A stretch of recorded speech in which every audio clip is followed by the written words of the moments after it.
Hey, what's going on, everyone? My name is Matt Jarbo. This is the MundaneMatt Show. Today is the 18th of September, 2018, and it's been an interesting day so far. It's been a very interesting day. Apparently, The Guardian has decided to take a shot at what they perceive to be right-leaning commentators on YouTube, once again forcing us to defend our existence. This is an outright attack on those of us who do social commentary, especially those of us who were involved in Gamergate. I'm just going to say it. There's no time like right now that if you like people like myself or Sargon or anyone else, make sure you follow them on every single social media platform and definitely support them via Patreon or other avenues, because it's looking like there's going to be an attack on all of us, not just some of us, but all of us. And that's this is the legacy media potentially making their way towards another apocalypse. Now, I know what you're probably thinking to yourself, Matt, God damn it, you're being hyperbolic. You're just, you're just running your mouth again over this stuff. And I don't know, maybe I am, maybe I'm not. The apocalypse came out of nowhere last year, impacted everybody greatly, and as a result, did kind of bring us towards the internet blood sports arena. That was a direct byproduct of what happened, and now because of that, we're seeing another attack on YouTubers who have maybe found ways to recover by supplementing their income via super chats or donations through Streamlabs and while doing live streams, and that's kind of what's happening here. So in an article on The Guardian, it says here, YouTube's Alternative Infuence Network breeds right-wing radicalism, report finds. Yeah, people like me breed right-wing radicalism. Because I mentioned in the article, not the article, but I mentioned in the study, which I find to be very fascinating. I find to be very interesting that someone like me, pro Bernie Sanders, left-leaning individual, apparently all about right-wing radicalization. But let's take a look here at the actual article because it doesn't get any better. Now, it says YouTube provides a breeding ground for far-right radicalization, where people interested in conservative and libertarian ideas are quickly exposed to white nationalist ones, according to a new report from Data and Society. Although YouTube's recommendation algorithms are partly to blame, the problem is fundamentally linked to the social network of political influencers on the platform and how, like other YouTube influencers, they invite one another on their shows. Well, yeah, you kind of have to. You kind of have to collab is how we refer to it, because that's how you kind of get access to somebody else's audience, or they get access to your audience. People grow together. They grow alongside one another. YouTube actively pushes for this sort of thing to happen. And so, yeah, it's not just the algorithm, it's actually the entire environment that YouTube has fostered and actively push. They want you to work together because then you kind of kill two birds with one stone. Many YouTubers get to know one another because we're in the same profession. I mean, look at VidCon. How many of us went out to VidCon in 2017 and this year in 2018? There's plans for a MidCon, which is going to be a meetup in Vegas sometime early 2019, because YouTubers want to hang out with other YouTubers, which apparently now means we all push and espouse right-wing ideologies. But I digress. Now, it says the report describes an alternative influence network of about 65 scholars, media pundits, and internet celebrities promoting a range of right-wing political positions, from mainstream conservatism to overt white nationalism. They are broadly united by their reactionary position in opposition to feminism, social justice, and left-wing politics, and present themselves as as an underdog alternative to mainstream media. Discussing images of the alt-right or white supremacism often conjures a sense of dark corners of the internet, states the report. In fact, much of the extremist content is happening front and center. It's easily accessible on platforms like YouTube, publicly endorsed by well-resourced individuals, and interfacing directly with mainstream culture. And that's actually pretty goddamn accurate. And I've been saying this for a while. This might just be me rocking a tinfoil, but there was a big insurgence of right-wing populism on YouTube around the time of the election. In fact, I do believe that was one of the reasons why the Wall Street Journal chose to target PewDiePie. They chose to target the biggest, finding what things they could that were offensive as a way to try to bring him down and therefore shine a light on maybe some of the more internet-y aspects of YouTube and kind of how we live our lives here, which are very different from the legacy media, the establishment media, which doesn't like the fact that we have fans. They don't like the fact that we have large audiences that can actually, in many cases, completely draw more attention than people in the media. And they know this, and they hate this, and they want to make sure that that people who can do it get taken out. They want to make sure that they get taken down, which is why I said earlier, if you like not just me but others, it's a great time to support via crowdfunding campaigns like Patreon or direct through PayPal, Bitcoin. That's a thing. Streamlabs donations. I don't really recommend super chats for live streams because YouTube takes 30%. So there's that. But ultimately, that's where things are, is they are very, very, very much trying to make an attack on that again. And you guys got to see this. So this is an Alternative Infuence Network on YouTube. This is what they're using here.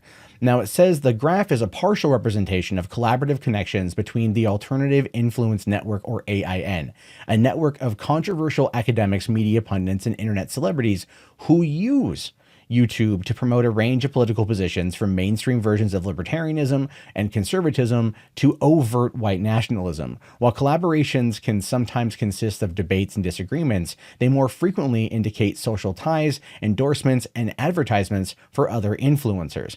Again, that is kind of what YouTube wants you to do. They have a point, to be fair. They do. They have a point.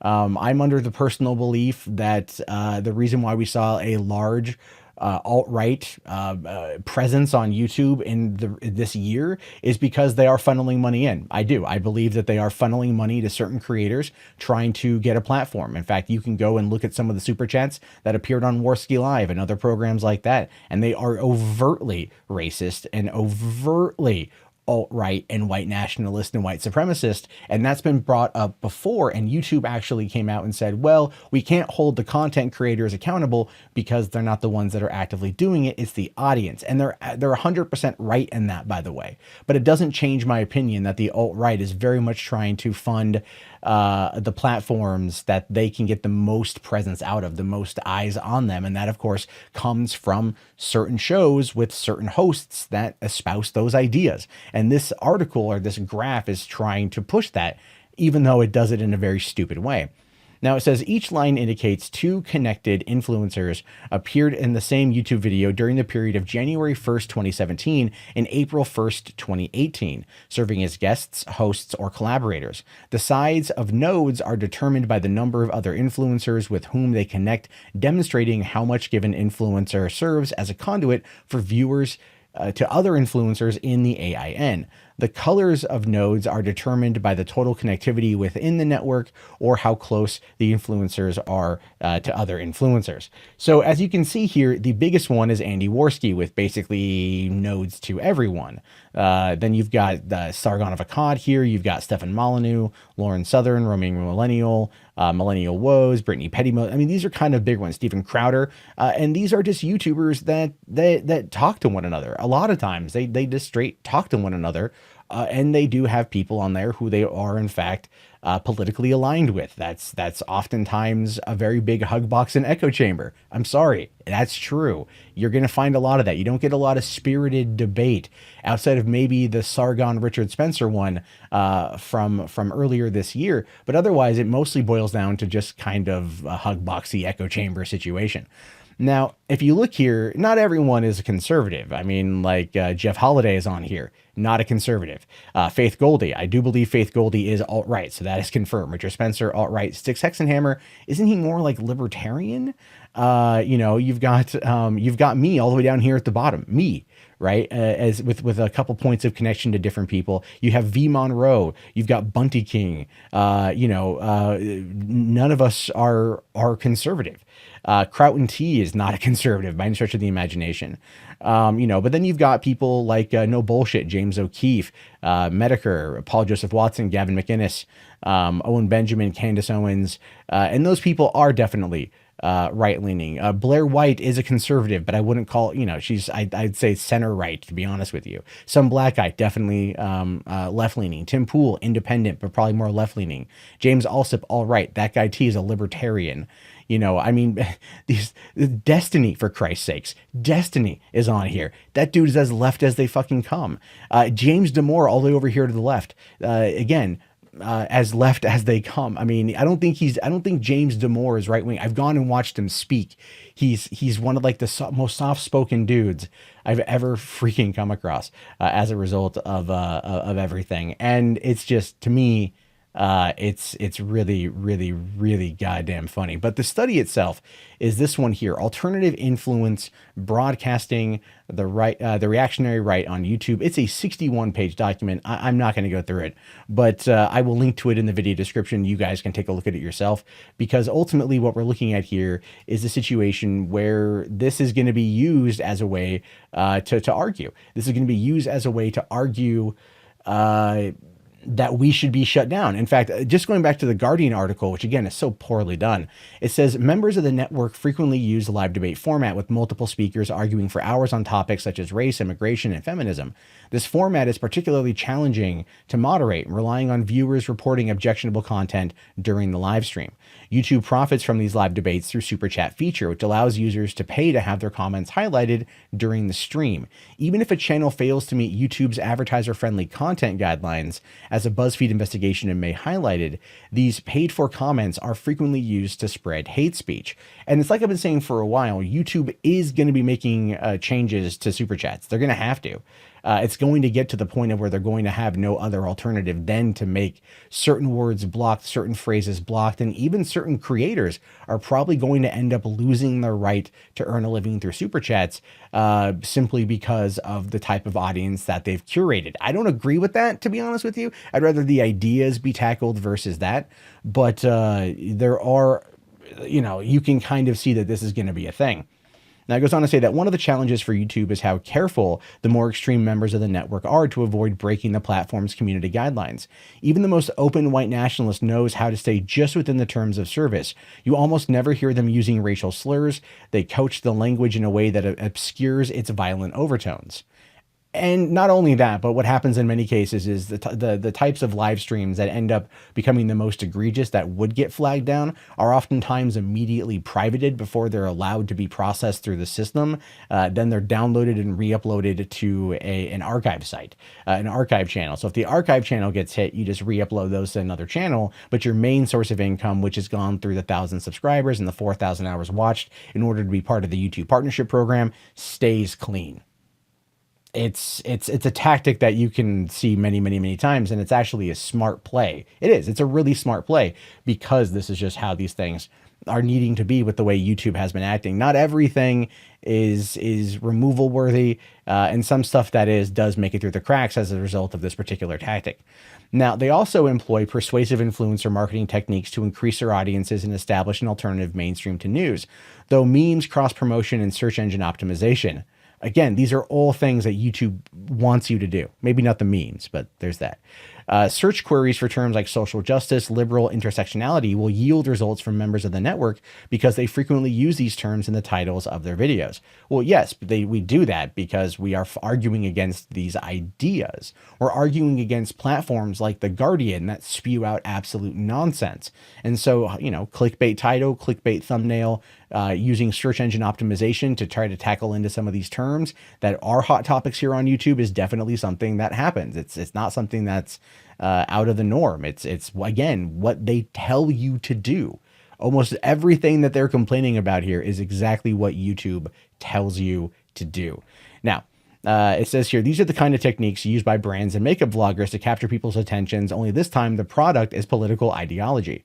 YouTube monetizes influence for everyone, regardless of how harmful their belief systems are.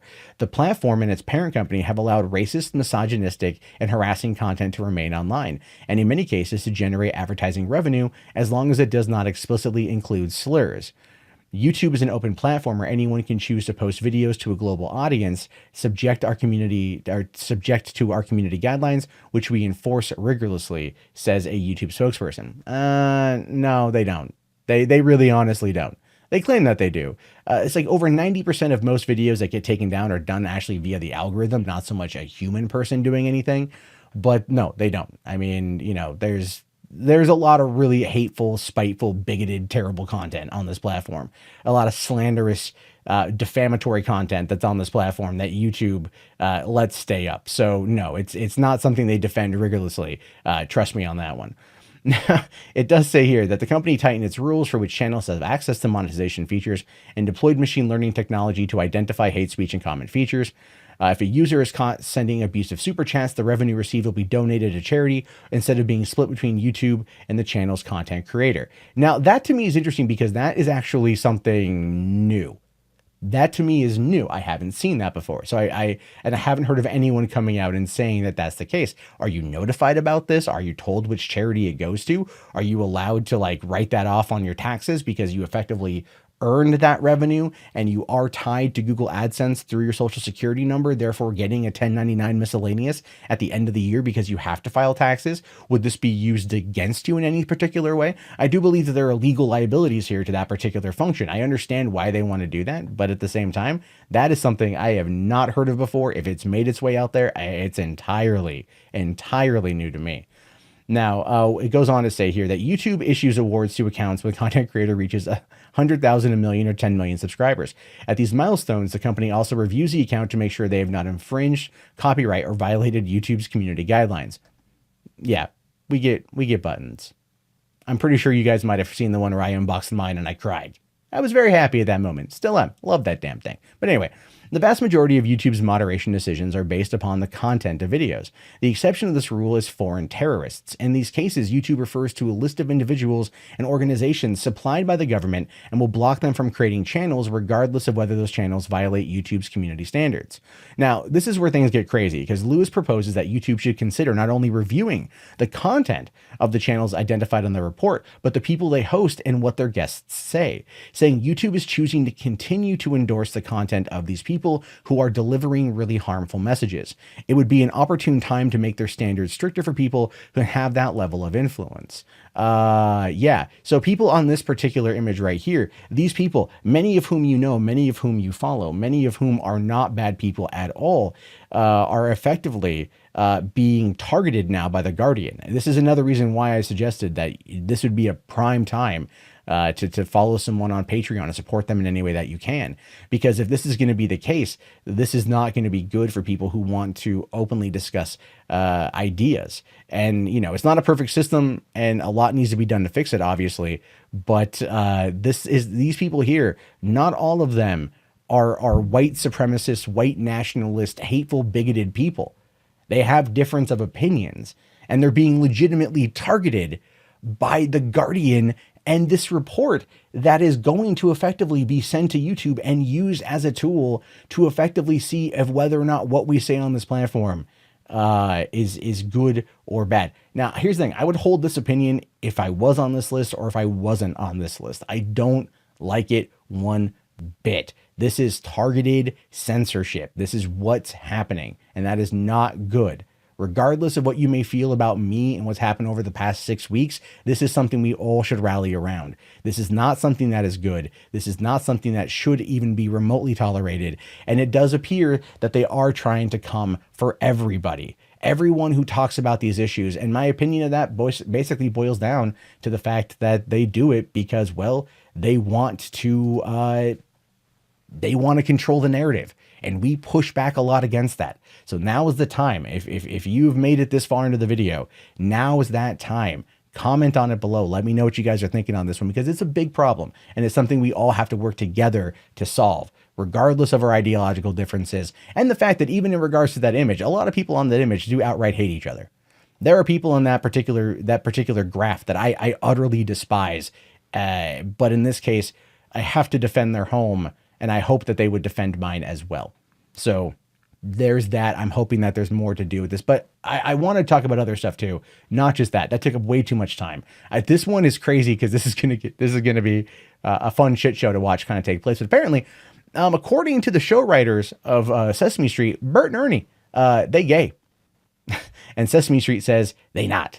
Yeah, that's going to be the next big fight here. So Bert and Ernie, they've been around for what, half a century? Right, they've been around for half a century. They're well known, well loved. Everyone knows Bert. Hey, Bert. You know, everyone knows Ernie. Everyone loves them, and there's always been that type of that question surrounding them. The B and E Q. You know what I mean? The Bert and Ernie question: are they gay? Ultimately, I don't care. But according to one of the writers here, it says here that Bert and Ernie are finally out. A Sesame Street writer is confirming that the iconic characters are in fact a gay couple. Bert and Ernie have been on the show since it started in 1969, and there's always been the speculation about the true nature of their relationship. Mark Saltzman, who joined the Sesame Street crew in 1984, cleared it all up by telling QWERTY that he wrote Bert and Ernie as a gay couple. He says the Sesame Street duo is a reflection of his own same-sex relationship and not about pushing an agenda. Now, they do say when it comes to these sort of issues, you want to write what you know, but that doesn't necessarily mean that Bert and Ernie are gay. He wrote them as a gay couple. But he came into the show 15 years after it started, which means that Bert and Ernie had been written by other people for 15 years, and then he's been gone for 35 years, and or 34 years, right? And other people are writing them now too. So he maybe wrote them as gay, but once he left and stopped writing for them, were they still gay? I don't know. Sesame Street, though, they actually say different. They say here, a spokesperson for Seasme Workshop has countered Saltzman, telling TMZ, as we have always said, Bert and Ernie are best friends. They were created to teach preschoolers that people can be good friends with those who they are very different from. Even though they identified as male characters and possess many human traits and characteristics, as most Sesame Street Muppets do, they remain puppets. They do not have sexual orientation.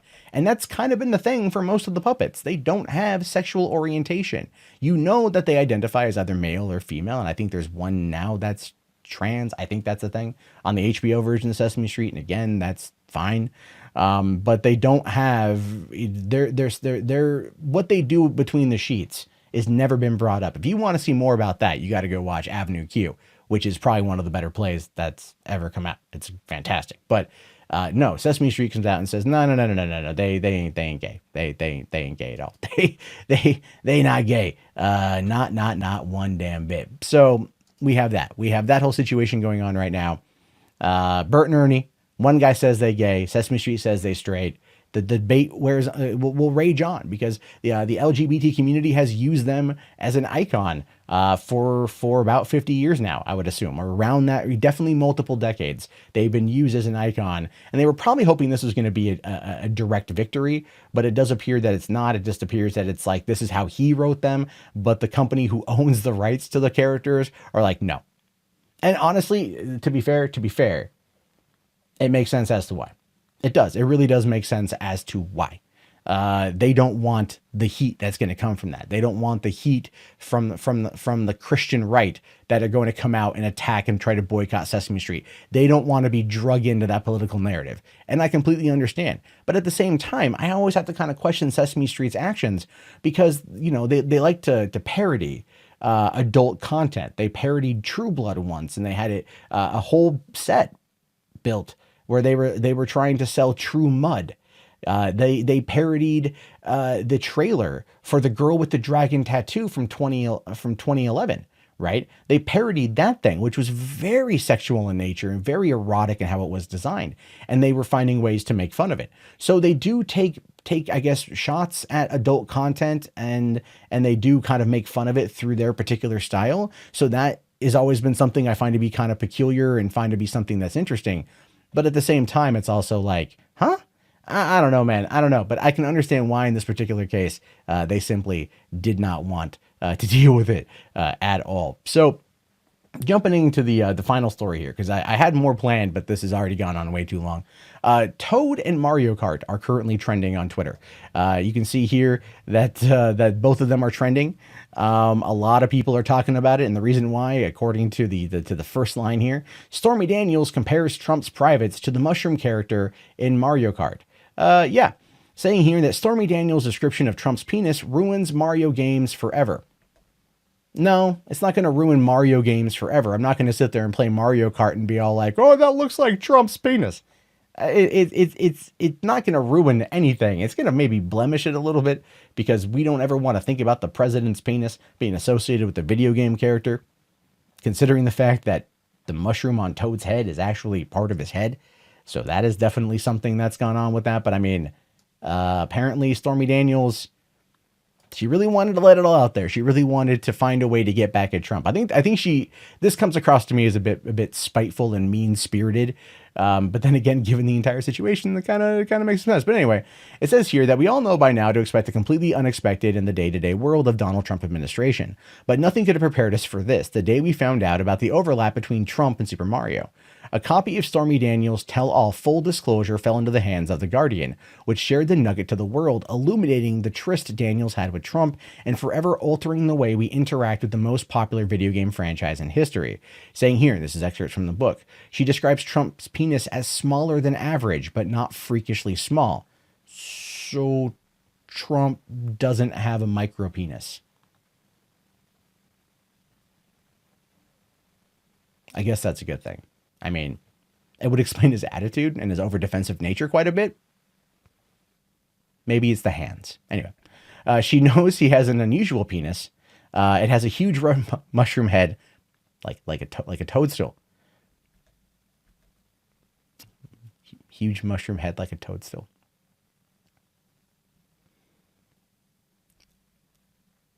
I mean, we joke about that a lot, you know, like there's jokes amongst like bros.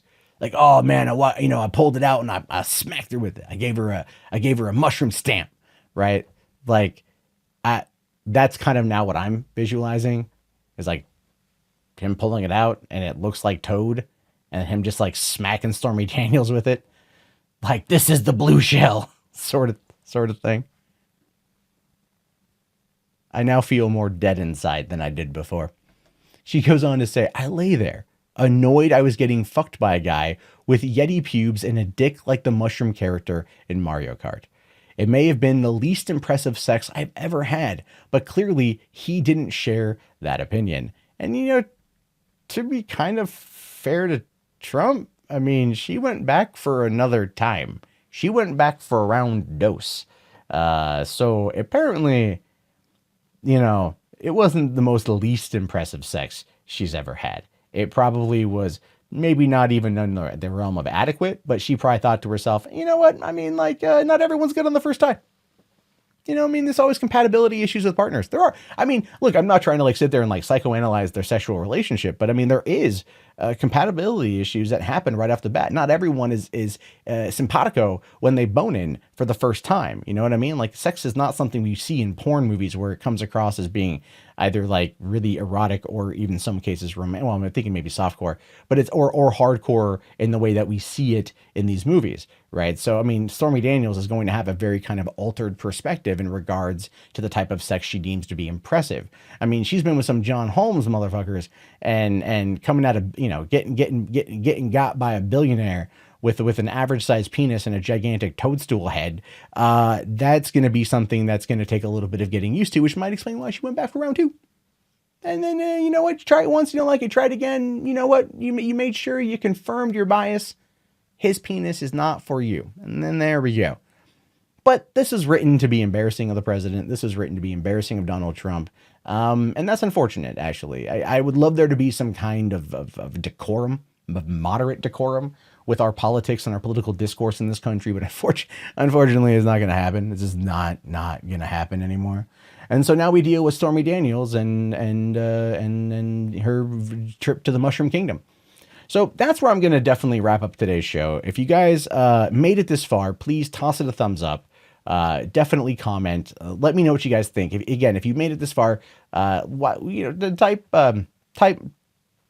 Mario in the chat so I know. All right, we'll keep it clean.